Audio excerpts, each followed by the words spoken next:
Most people underestimate the power of process. They stick it in the back seat and forget about it until it's too late. But they shouldn't. Processes run the world, literally all of it. Stocked supermarkets, on-time trains, and safely landing planes are all made possible by systems of intricate, interlinked processes. They are the secret sauce of every great company, and HR teams are responsible for some of the most important processes of all. Onboarding employees, building teams, crafting culture. These vital systems are the lifeblood of every organization. That's why this episode is brought to you by Process Street, the process platform of choice for HR teams around the world. Process Street is a no-code platform that lets you transform your most important HR processes into powerful workflows.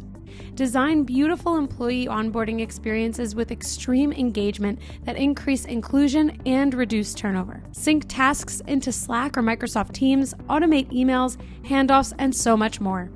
Thousands of teams, large and small, trust Process Street to manage their most important people processes. Like Salesforce, that used Process Street to onboard all the 3,000 Slack employees after the $27 billion acquisition. You can learn more and sign up for a free account at www.process.st.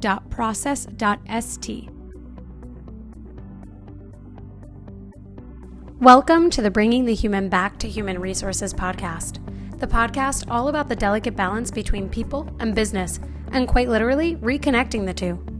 My name is Tracy Rubin, and I've spent nearly my entire professional career in HR. Join me as I share stories, opinions, and words of advice with you each week. Hello. Welcome back to the Bringing the Human Back to Human Resources podcast. Thank you so much for being here for another week. I know I say this every time. I have an amazing guest for you, but I only want to bring amazing guests on, okay? So just stick with me here. My amazing guest for this week is Andrew Kitchner. He is the CEO and lead researcher at New Wave Solutions, where employee surveys are customized to help clients measure, track, and improve employees' organizational commitment. And let me tell you, I have to explain what Andrew has done. And I'll also share that he and I first connected through a webcast or a webinar that we did a few months ago. And it was all about change management. And we talk a little bit about that in this week's episode. But beyond that, I want you to understand the level of research that Andrew and New Wave Solutions is doing. So since the start of the pandemic, all right, so we're already approaching 2023. So it's been over 2 years really at this point. They have surveyed 500,000 employees across 45 industries in all 50 states. And they've noticed two primary problems with most survey solutions that they are at New Wave Solutions really kind of turning on its head.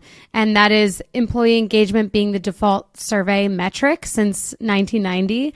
That is a long time ago. And I know that because I was born in the 90s. So, the understanding that this is a 30-plus-year-old metric.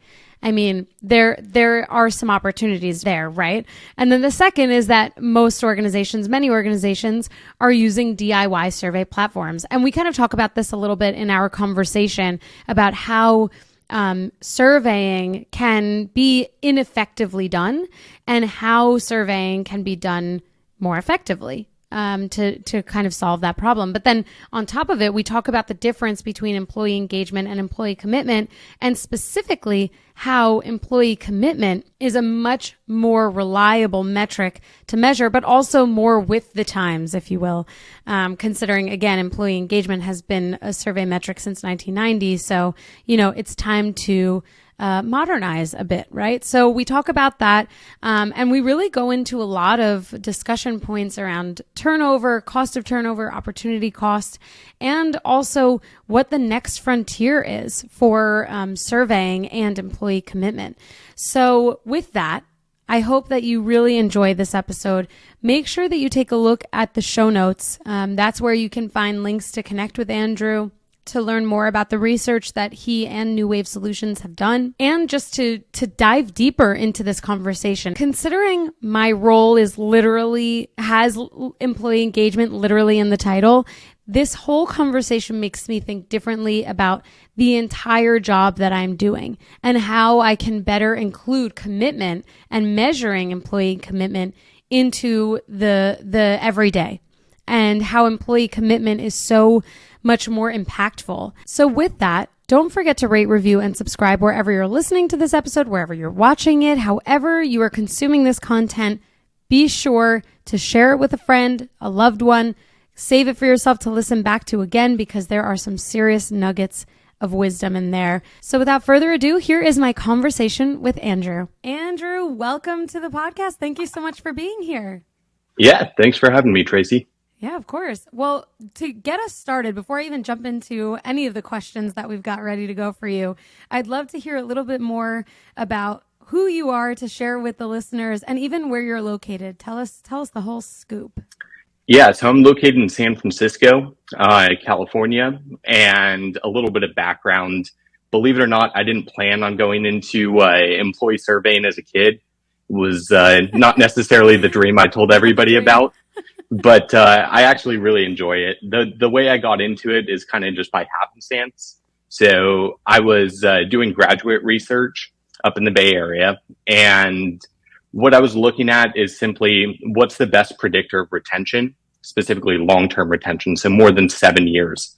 So I kind of came at it as an academic, and like most people, I anticipated and hypothesized, okay, employee engagement is going to be the best predictor of long-term retention. So I figured companies are spending over $1 billion a year on it. They must know more than I do. I'm relatively new to this, but let's look at 100 different variables that might be predicting long-term retention. And what we found is that engagement is actually the 35th best predictor. And the number one predictor by far was organizational commitment. Well, this offers a lot of questions that I, at least, are running through my brain right now. And I think the best way to start is for the listeners to have an understanding of the difference between commitment, organizational commitment, and employee engagement. So if you can walk us through that, I think that would be really helpful. Yeah, absolutely. What I would like to do just to kind of introduce that difference is if we can just kind of do a little thought experiment. So if you could think of what's your greatest achievement, either professional or personal, do you have one that kind of sticks in your head that required a lot of hard work?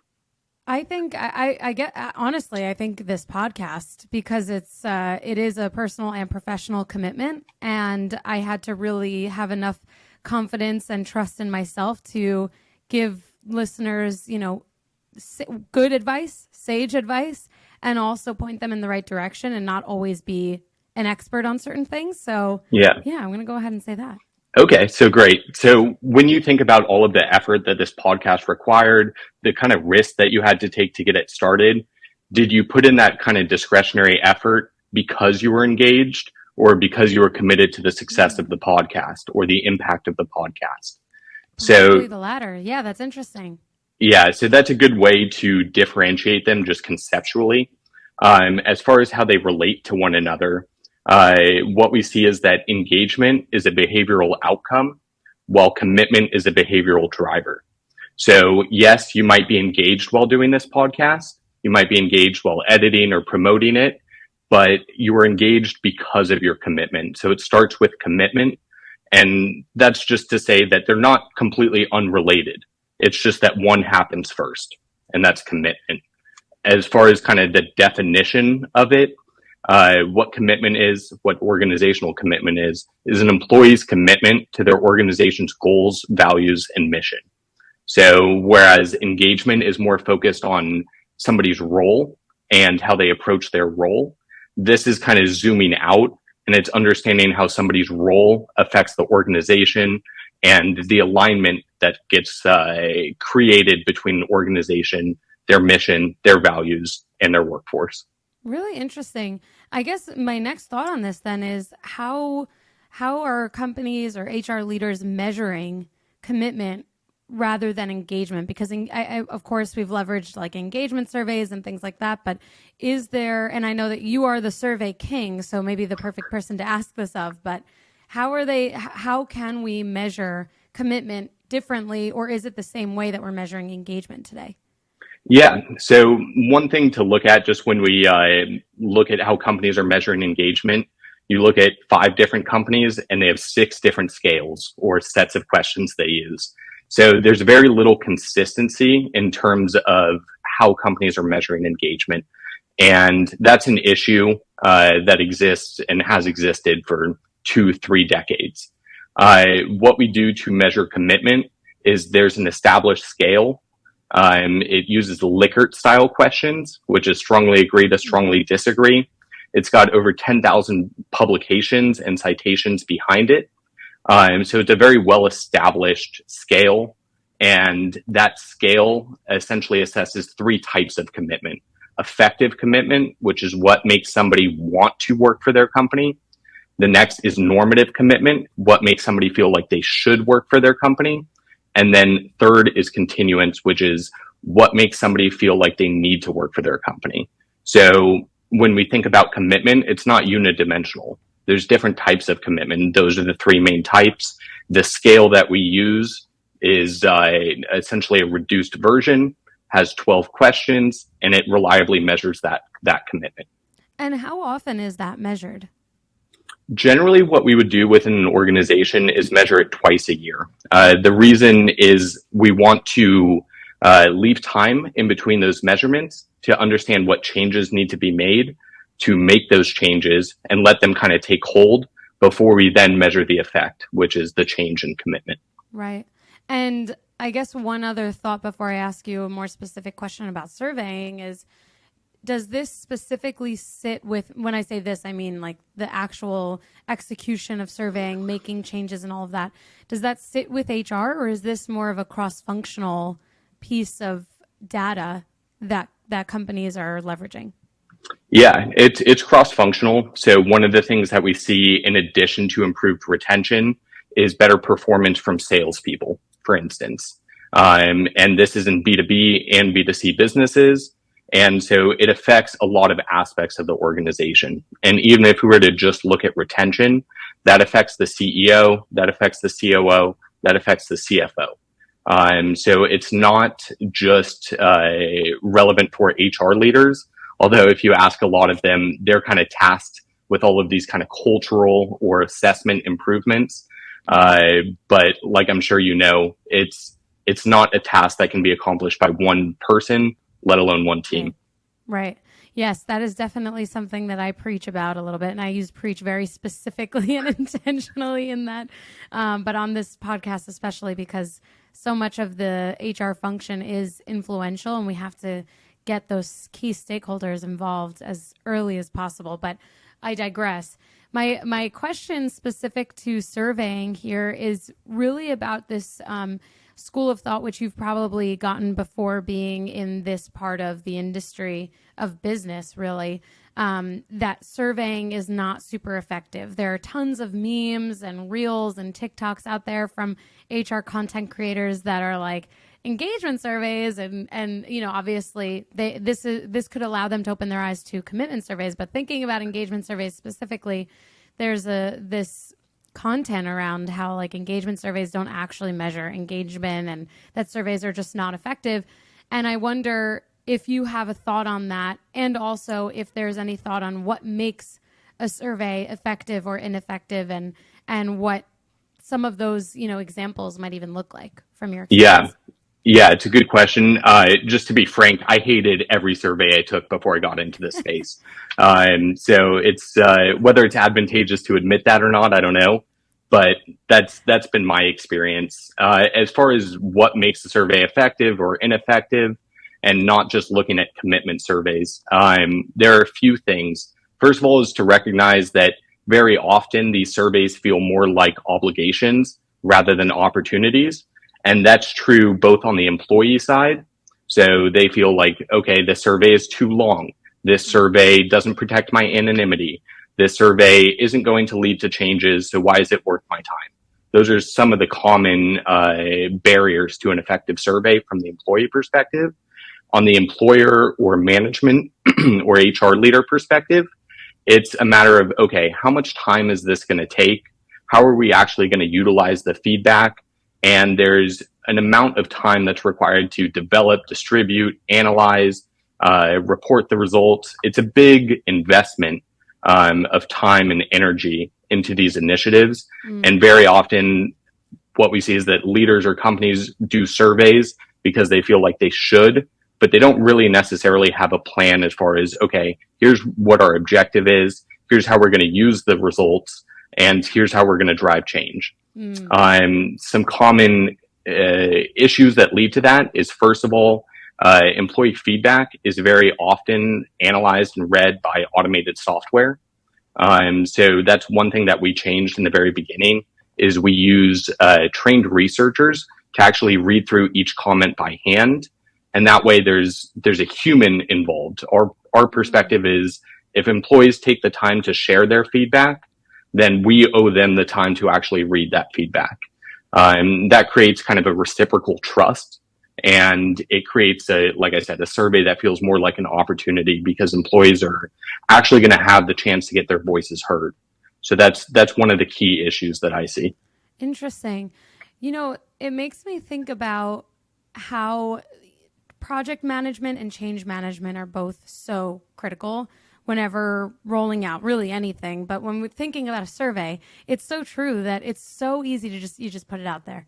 And you're like, let's just ask the questions. And then there's no intention or thought, not necessarily with malintent, but just, thinking that, the survey is going to give us information and then we'll just read through it. But when an employee takes a survey and they take time to share their feedback with you, they want you to act on that feedback. They want to know that you're listening. And maybe that's actually just it. They want to know you're listening, that you're actually rolling something out, asking the question with the intention of listening. And the only way to really measure how well you listened is if there's change. And that change management piece in having a goal behind the reason why you're sending out the survey, and then what happens after you send out the survey, that's probably the most overlooked part of the process within internal organizations, I guess, at this point, which is probably where you and your team come in to help navigate that, especially since you're saying that there are researchers who are assigned to this process, which I can imagine helps ease some of those pain points quite a bit. Absolutely. And a lot of companies will take the time to read the feedback, generally with smaller organizations, but they do it internally. And when you do it internally, you're not going to be uncovering, first of all, fully honest and candid responses. You're also not going to uncover sensitive issues. So we've worked with companies and uncovered, difficult topics like sexual assault, mistreatment, things like that might not necessarily come up if if the opportunity to discuss them was brought up internally.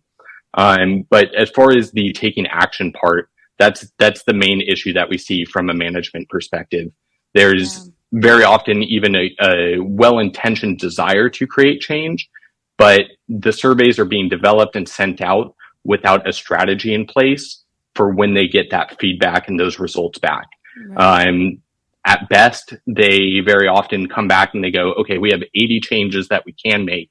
What do we prioritize? And if there isn't a structure, an objective way to not just categorize these changes, but then to prioritize them, it's incredibly difficult to take action upon them, because you're just basing it on, okay, this is what I think we should work on. Yeah. So you're forced to assume and kind of act on subjectiveness rather than kind of an objective way to prioritize these actionable changes. Right. That makes sense. Actually, it makes me think of one question that is not on the topic of employee engagement or commitment, and that is on exit surveys. And there are a lot of questions that I get about this, like, do exit surveys have an impact? Is it better to do stay interviews? Should we have exit interviews instead if someone is leaving? And I'm curious, before we continue with the discussion on commitment, what your thoughts are when it comes to someone exiting the business and how best to get that feedback, but also prevent more turnover. Yeah. So that's one of the instances where I actually do recommend doing some internal work. You don't want to completely outsource it. You want to be able to have a discussion internally as far as, okay, here's a manager that the person asking these exit interview questions is familiar with. They're familiar with the organizational culture. So what we generally recommend is doing those kind of internal discussions or exit interviews, and then also having an anonymous exit feedback survey. What we see is that, like most surveys, if you only ask internally, for that feedback, you're not going to get those candid, honest, kind of brutal responses. And where those will go instead are websites like Glassdoor. So if you look at Glassdoor for a lot of these companies, the same information is not coming out there as is exit interviews. Totally. Interesting. Yeah, it's a really good point. I think this is where I would probably share with the listeners that, to me, when someone is leaving, there's no fixing that. Someone, even if you manage to retain them at some level, unless you fix everything about the reason why they intended to leave in the first place, you're probably going to be back in that same place within a year, if not within 2 years. And then beyond that, it's like you don't want that feedback to end up on Glassdoor, so you have to create all of these avenues to encourage the conversation. But I always kind of bring it back to, well, if you're only hearing it at the exit interview stage or the exit survey stage, you missed a million steps in between. And we have to do a better job of communicating and creating that open door for that person. Hey everyone, I wanted to take a quick break to tell you about the Employee Onboarding Podcast by Process Street. If you care about crafting a magical experience for new employees and you love podcasts, you won't want to miss this. Join the Process Street team as they have conversations with people leaders and technology creators exploring the world's most magical onboarding experiences. You will learn cutting-edge best practices, industry secrets, and technology to wow every new employee that walks through your door. I recommend the episode where Process Street's CEO, Vinay Patankar, sat down with Zapier's CEO, Wade Foster, to talk about how they've scaled employee onboarding in a $5 billion remote-first organization. And a conversation with Ben Eubanks discussing how to leverage AI and automation to improve the new employee experience will blow your mind. You can find the Employee Onboarding Podcast on Apple, Spotify, Google, or wherever you listen to your favorite podcasts. Go ahead and check it out, and don't forget, if you're interested in supercharging your employee onboarding or other HR processes, go ahead and give Process Street a try. You can sign up for a free account at www.process.st or check out their YouTube channel for a bunch of webinars and demos. Moving back to this, a lot of the concepts that you've shared on your reports and different webinars that you've been on and hosted and have been a guest on, you had a report come out about employee sentiment, and it shared that communication and collaboration is 75% less efficient in a remote work environment. Can you share how this impacts employee commitment, kind of bringing it back to the reason why we're speaking today, and how employers can actually improve this result? Because I think it's actually resoundingly clear, and this makes sense to me, that this like less efficient result of being 75% less efficient in a remote environment. Yeah, and that's not to say that those employees want to be in person necessarily. It's just there are benefits to remote work and there are downsides. One of the big downsides is that lack of efficient communication, collaboration. I think we've all experienced it, being on too many Zoom meetings or just not being able to collaborate in person with a group, either due to schedule misalignment or other factors. As far as its impact on commitment, just big picture, we don't want to assume that everybody's commitment is going to be impacted by the same variables. So for some individuals or some organizations, it might be career advancement opportunities or pay and benefits or the learning and development opportunities. There are different variables that, at least with our survey, that we analyze as possible drivers. And that's where we kind of come into that strategy of, okay, how do we uncover which changes to focus on? It's by looking at which of those factors impact commitment the most. But as far as actionable advice on those, one of the big issues that we see is recently onboarded employees. They struggle to have any identity or connection with the organization. It's a big cultural issue.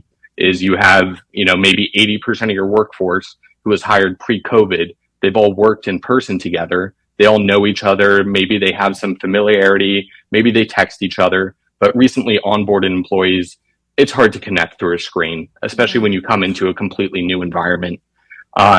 So focusing on integrating, especially at a cultural level, those that were onboarded remotely is something to focus on. As far as the communication, It's, first of all, not having too many Zoom meetings or having too many people in Zoom meetings. Generally, if you have more than enough people to split a large pizza in a Zoom meeting, you have too many people. That's generally how I describe it. As far as the clarity side, career roadmaps are really one of the biggest pain points that impact commitment. So while there might be career advancement opportunities within the organization, if they're not clearly outlined, described, and shared with employees, along with, okay, here are expectations or requirements in order for you to become eligible. Here's how long it generally takes to move up the ladder. That type of clarity can dilute employees' confidence that there actually are career advancement opportunities or growth opportunities. This makes a lot of sense to me. I mean, I'm in a remote environment now, and there are definitely a lot of conversations out there, not only in the industry that I'm in, but amongst many leaders, HR leaders in other companies, about this element of, and what remote work has done to kind of be a catalyst to understanding employee commitment a little bit better. And I know that you are familiar with some organizations out there and thought leaders who are ditching employee engagement and saying that commitment is what we need to focus on. So can you share a little bit more about, what's already out there from some of these major names? Yeah, absolutely. So companies like Microsoft are no longer measuring engagement. They've completely rooted it out. Part of the motivation for that is, like you said, HR leaders and kind of influencers in the space, as well as researchers. So Josh Bersin is a great example. So he predicted the quote is the end or death of employee engagement surveys. And if we look at kind of the history of surveys, 30 years ago, they were measuring job satisfaction. Then they pivoted to employee engagement. And now we see a transition to organizational commitment. And while that's what I do, and I promote organizational commitment, I'm not going to be somebody that says forever organizational commitment is going to be the best metric. I anticipate it won't be the best metric forever. There will be additional research that comes out. It will get refined and people will better understand the drivers of retention. But what we need to do is be open to the idea that this 30-year-old metric of engagement is no longer the best predictor. Interesting. And I don't know if you have any experience with asynchronous work at all, but if you do you have any thoughts on how commitment and then understanding, what came out in your employee sentiment report about communication and collaboration effectiveness in a remote environment, how asynchronous work can have an impact on that, good or bad or otherwise? Because, there are also a lot of schools of thought out there that asynchronous work is the only way to work effectively remotely. But how do you then, and for the listeners, I'll just explain, asynchronous work is basically this practice of taking your experience, whether it's like in meetings, calls, etc., and taking them out of this like format that it has to be within working hours and at a certain time. And actually there's a push within asynchronous work to get rid of most meetings and actually just hyper document and hyper communicate what is going on. Like you think about Google Docs, having everyone kind of collaborate within that Google Doc rather than meeting to discuss a project. That's in super layman's terms what I would say asynchronous work is, and I will definitely link in the show notes some more material. GitLab actually has a really interesting playbook on asynchronous work, so I will share it for anyone interested. But coming back to you, Andrew, what are your thoughts with asynchronous work and this understanding that communication and collaboration are 75% less effective in a remote environment? How do we do it all? Yeah. And just to clarify that one point, it's that 75% of employees believe communication collaboration is less efficient. It's not that it's 75% less efficient. Right. But one thing that we see is this asynchronous work is an outcome of what's desired from employees. So the two main things are flexibility and autonomy. So the asynchronous work is not necessarily the driver of commitment, but flexibility and autonomy are. Now, the downstream effects of that are you have to deal with the positives and negatives of that asynchronous work. And we shouldn't assume that for every industry or every organization that there's only one way to make it work. So for some organizations, that asynchronous environment is going to be beneficial. It's going to afford more flexibility and autonomy, and the communication collaboration structure that the company has in place will minimize the downsides to where the positives outweigh those downsides. One thing that we see is that we really get a lot of variation across the workforce. So the asynchronous work is much preferred, especially for young employees with families. That's one of the biggest things that we see. They have a lot to juggle, but they're still proactively wanting to advance their career, but they need some flexibility to be able to adjust around their other responsibilities. The best thing that I would say is to open communication channels, not just between employees, but between the employers or management and employees. So get constant feedback, or at least regular feedback, on what are the communication collaboration challenges and where are the opportunities to improve. That kind of direct to source information is going to be better than any general tip that I'm going to be able to provide. And more importantly, it's going to demonstrate a genuine desire to ask employees for suggested improvements. That's something that's going to facilitate kind of this continuous learning mindset within the organization, as well as show that you respect and care about employees' feedback. Super interesting. Thank you for sharing that. And I think one of the final questions that I have for you on this point between, understanding some of the reasons, and I think you put it perfectly, like drivers of commitment and things like that, taking it a step further to understanding why companies need to focus on commitment. It always comes down to turnover. Turnover costs a lot, and not only monetarily, but also culturally. When someone leaves, you're losing a ton of knowledge, especially if that knowledge is not documented. All of that knowledge just flies right out of the window. So understanding that the increase in costs and then obviously the frequency of turnover as well has led companies to hopefully focus more on commitment. How can companies leverage or look at top talent and growth within their organization to minimize this turnover? And then beyond that, how can, understanding these drivers of commitment, how can companies today start to really focus on that behavior change to drive better commitment in order to reduce turnover? Yeah. The growth in the cost and frequency of turnover, combined with an increase in the importance of retaining your top talent so they can grow within the organization instead of out of it. That kind of duality is definitely a core driver of why companies are doing these surveys. Now, that's not the only benefit, of course. So when you talk to management, or you just think to yourself, okay, what's the value of being committed? What if I could turn that dial up a little bit? What would that mean if I was more committed, or if those in my organization were more committed? That is, there's kind of those secondary benefits like improved performance, as well as improved psychological safety, kind of these secondary benefits. But on the retention side, you're right. That's kind of where the ROI is. What we see is that the average cost of turnover in the US is $30,000.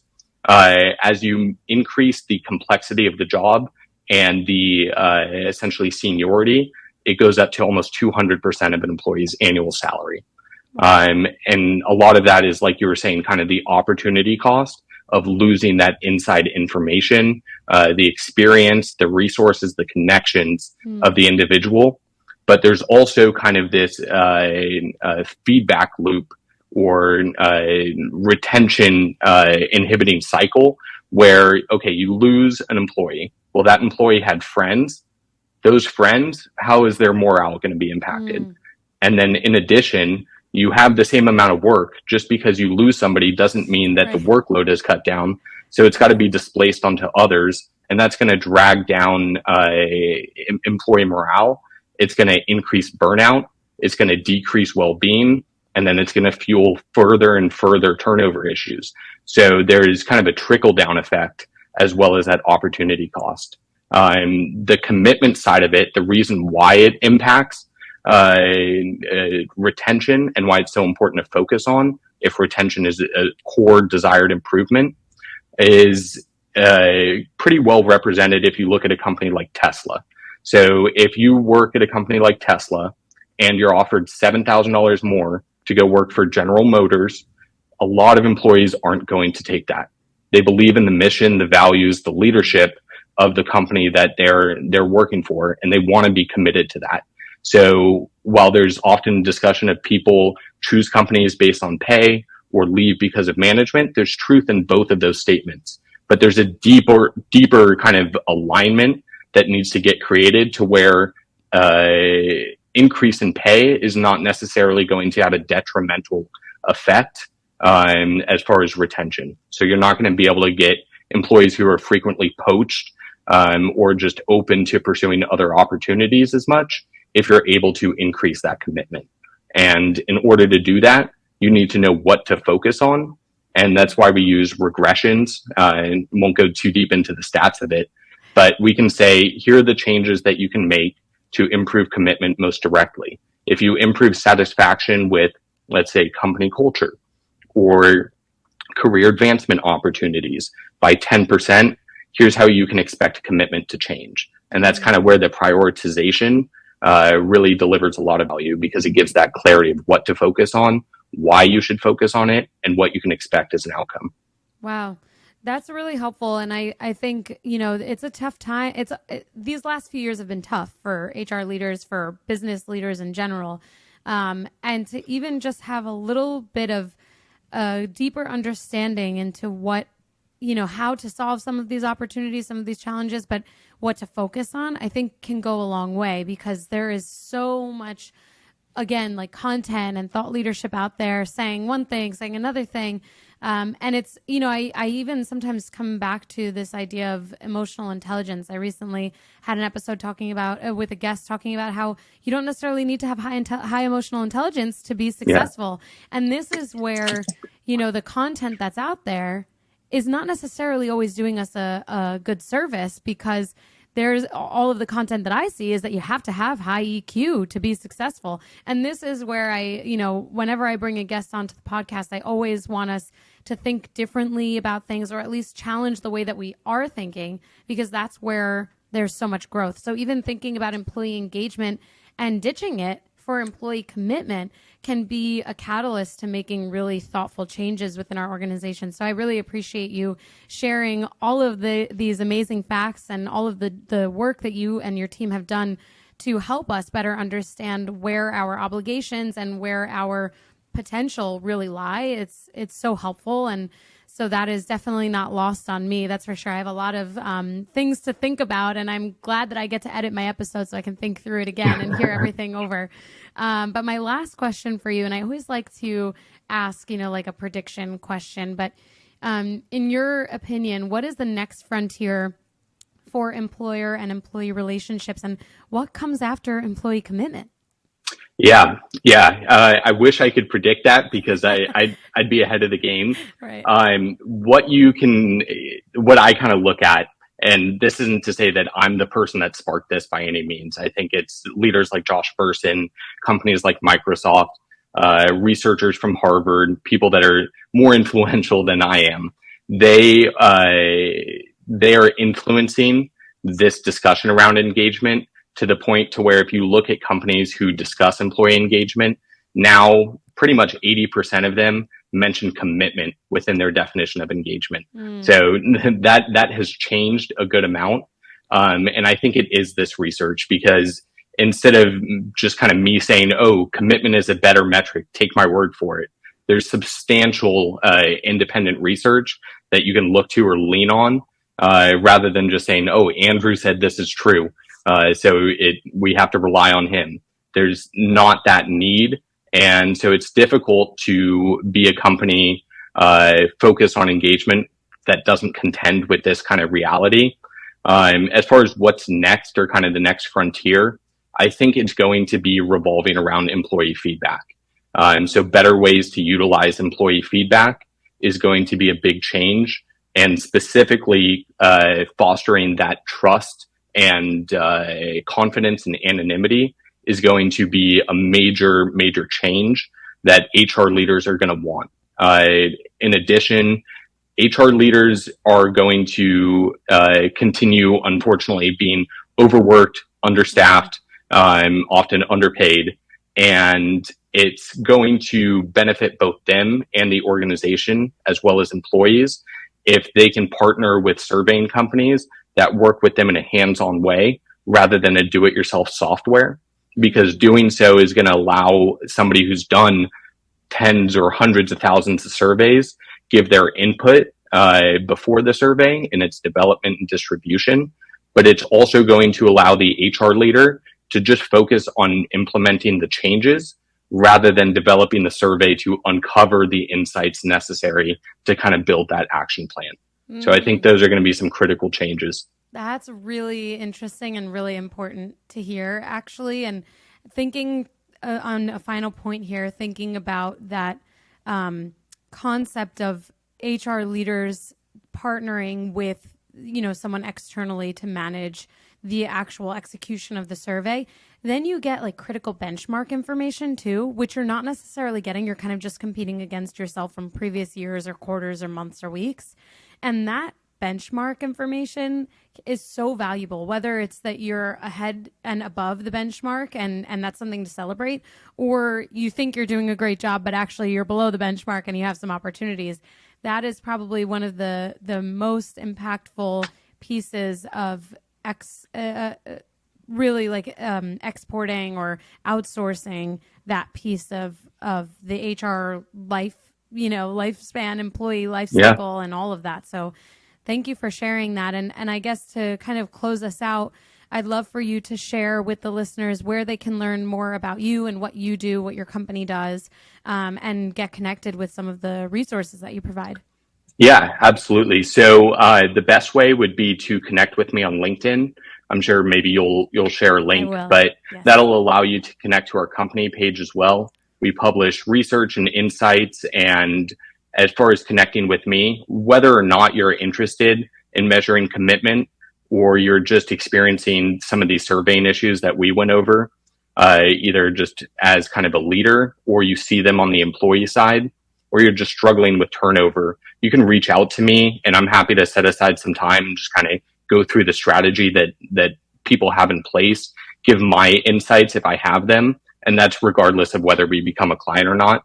So people can connect with me on LinkedIn, connect with our company on LinkedIn, and then reach out to me directly if they kind of want my input or if they want to learn more about commitment versus engagement. Amazing. Well, Andrew, thank you so much for being a guest on this podcast and for sharing all of your insights and, again, all of the work that you all do. It's super helpful. So hopefully we can reference some of your reports in the future again, and maybe even have you on if there's something interesting that maybe the next frontier opens your eyes to that the listeners absolutely have to know about. So thank you so much. Yeah, thank you. I'm sure this won't be our last discussion. Totally. No, definitely won't be. Thank you. Bye, everybody.